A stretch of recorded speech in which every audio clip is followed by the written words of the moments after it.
POL और furniture stationery की मद में ये हमने लिखा हुआ है, हमारे पास है, ये 6 अरब रुपया इसका अलग है।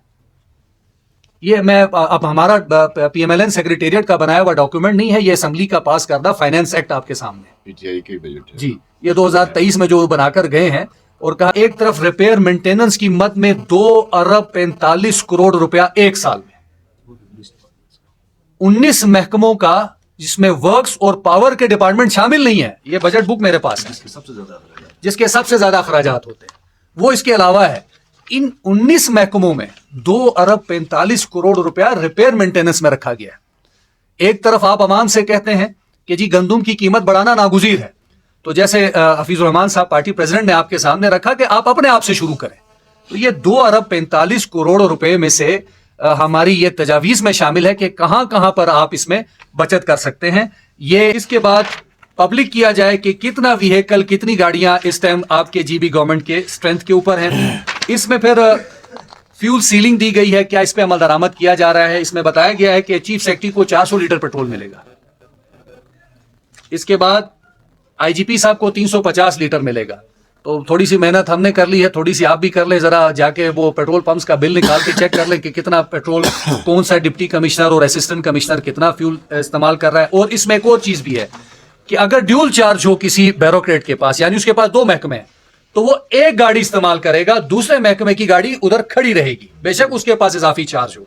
और इसमें यह भी वजाहत की गई है जो अच्छी है कि सरकारी काम क्या है, किस मकसद के लिए हुकूमत आपको ये फैसिलिटी दे रही है। वो है सरकार का काम के लिए दफ्तर से घर जाना, घर से दफ्तर जाना, मीटिंग पे जाना, और सूबे से बाहर जाना है तो क्यों जाना है, किस पर्पस के लिए जाना है, कितने दिन के लिए जाना है, इसमें पूरा वजाहत की गई, जिसपे अमल दरामद नहीं हो रहा। इस वजह से आपका ये मेंटेनेंस की मद में जो बजट है वो 7 अरब रुपए से ऊपर जा रहा है। ये जो ट्रांसफर्स एंटरटेनमेंट और कैश अवार्ड्स की मद में भी 8 करोड़ रुपया रखा गया है, ये इसके अंदर लिखा हुआ है। ठीक है जी, 2023-24 का आपकी असेंबली ने फाइनेंस एक्ट बजट पास किया, उसके अंदर से हमने ऐसी कुछ चीजों की निशानदही की है जिसमें हुकूमत और इंतजामिया मिलकर अरबों रुपए की बचत कर सकती है।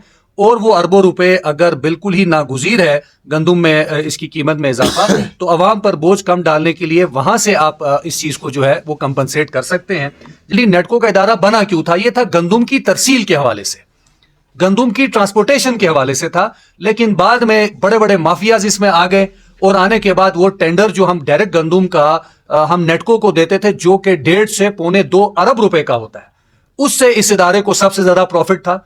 और वो 4 अरब तक, अभी तो इस साल वो तकरीबन 3 अरब 25 करोड़ या 3 अरब 50 करोड़ रुपए तक का वो टेंडर गया है। तो हम अपनी सिफारिशात में ये कह रहे हैं कि गिलगित बल्तिस्तान का जो अपना पेपरा बन चुका है, उसके अंदर छोटी सी तरमीम करके, जैसे वफाक और सूबाई हुकूमत जो है, मुख्तलिफ मुल्क के सूबे जो है वो डायरेक्ट अपने ऐसे इंस्टीट्यूशंस को स्ट्रेंथन करने के लिए डायरेक्ट कॉन्ट्रैक्ट करते हैं, उसका प्रोविजन डाला जाए। और ये जो गंदुम की तरसील का जो भी कॉन्ट्रैक्ट है वो डायरेक्ट नेटको को दिया जाए, ताकि आहिस्ता आहिस्ता अब वो बैंक जो है, वो मुनाफा बख्श इदारा जो है, वो भी लॉस की तरफ जा रहा है।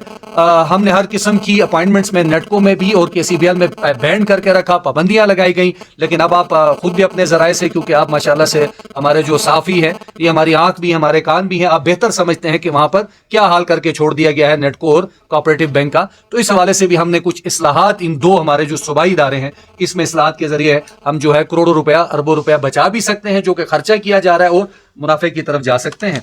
एक्साइज एंड टैक्सेशन ने असेंबली के अंदर जब सरकारी गाड़ियों के हवाले से सवाल उठा, उन्होंने एक डिटेल जमा कराई, उसमें टोटल गाड़ियां जो हैं वो 2000 के करीब है, जबकि SNJD के रिकॉर्ड के मुताबिक वो 3800 के करीब है। और अभी तक ये एक्चुअल है कितनी, वो छुपाया जाता है, उसको कौम के सामने लाया जाए। वो हमें, हमारे पास तीनों फहरिस्तें हमारे पास मौजूद हैं, लेकिन उनका तमाम का डेटा एक दूसरे से मुख्तलिफ है। अब इसमें इन्होंने क्या किया कि इससे पहले जो भी गिलगित बल्तिस्तान के सरकारी मुलाजमीन के हवाले से एक स्टाफ का रूल्स होते हैं जो पूरे वफाक में उस सूबों में लागू थे, उसको तरमीम करके 11 जनवरी 2022 को ये एक Gilgit Baltistan staff vehicle use and maintenance rule बना दिए गए 2021 के। ठीक है, और ये गैजेट नोटिफाइड है, ये आपका गैजेट ऑफ पाकिस्तान में शाया शुदा ये कार रूल्स हैं। अब जब आप इसको देखें, इसकी भी निशानदही हमने अपनी इस तजावीज़ के अंदर की है। पूरे पाकिस्तान में आप अगर मेन मिनिस्ट्रीज के अंदर चले जाएं तो सिविल सर्वेंट जो होता है جو CSS کر کے آتا ہے وہ سیکشن آفیسر ہوتا ہے منسٹریز میں، فیڈرل گورنمنٹ میں، اس کو 800 cc گاڑی الاؤ ہے. ٹھیک، وہاں پر ایک پورا کالم دیا گیا ہے اسکیل وائز، گریڈ وائز، کہ 14 سے 16 17 18 19 20 تک سلیبس بنی ہے کہ کون سا آفیسر میکسیمم کتنے CC گاڑی رکھ سکتا ہے، جو کہ پہلے یہاں پر جو لاگو قوانین تھے اس میں تھا، لیکن اس میں اس چیز کو ختم کر دیا گیا ہے. آپ کو کہیں پر بھی وہ کالم نظر نہیں آئے گا. اب اس کی وجہ کیا ہے؟ اس کی وجہ یہ ہے کہ گلگت بلتستان کے اندر جو ہے اپنی مرضی کا 2022 میں یہ بنا تو دیا گیا، لیکن ظاہری بات ہے یہ پبلک ڈاکومنٹ بن گیا، تو جب ایشوز آئے تو ہم نے اس کو ذرا سا گو تھرو کیا. اس کے اندر کہیں اس چیز کی وضاحت نہیں ہے.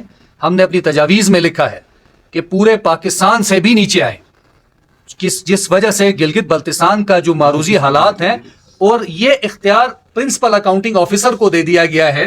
اس کے اندر ہم نے اس کو بھی ہائی لائٹ کیا ہے، آپ کو آسانی ہو جائے گی کہ جناب پرنسپل اکاؤنٹنگ آفیسر مینس کے سیکٹری کسی بھی محکمے کا، اس کے پاس اختیار ہے کہ وہ اپنے ماتحت 14 اسکیل کے ملازم کو دے، 9 اسکیل کے ملازم کو دے، گریڈ 1 کو دے دے، اپنے لیے کون سی رکھتا ہے، نیچے والوں کی کون سی رکھتا ہے، کس کو کتنی CC مطلب ہارس پاور جو ہوتا ہے 1800 CC دے، 2000 CC دے. یہ اختیار پرنسپل اکاؤنٹنگ آفیسر کے پاس دیا گیا ہے اس رولز کے تحت. اور اس کے اوپر ایک سرویلنس کمیٹیاں بڑی اچھی اچھی بنائی گئی ہیں. اس میں آپ کے CM سیکریٹریٹ بھی آتا ہے، گورنر سیکریٹریٹ بھی آتا ہے، ادھر جو ویہیکل یوز ہو رہی ہیں ان سب کا ذکر ہے اس کے اندر. اور اس کے اندر ایک اور بڑی اچھی چیز بھی ہے کہ 2 کمیٹیوں کا ذکر ہے، صوبائی لیول پر بھی اور ڈسٹرکٹ ویجیلنس کمیٹی کا بھی ذکر ہے، جس کا آج تک کوئی نوٹیفیکیشن نہیں کیا گیا ہے.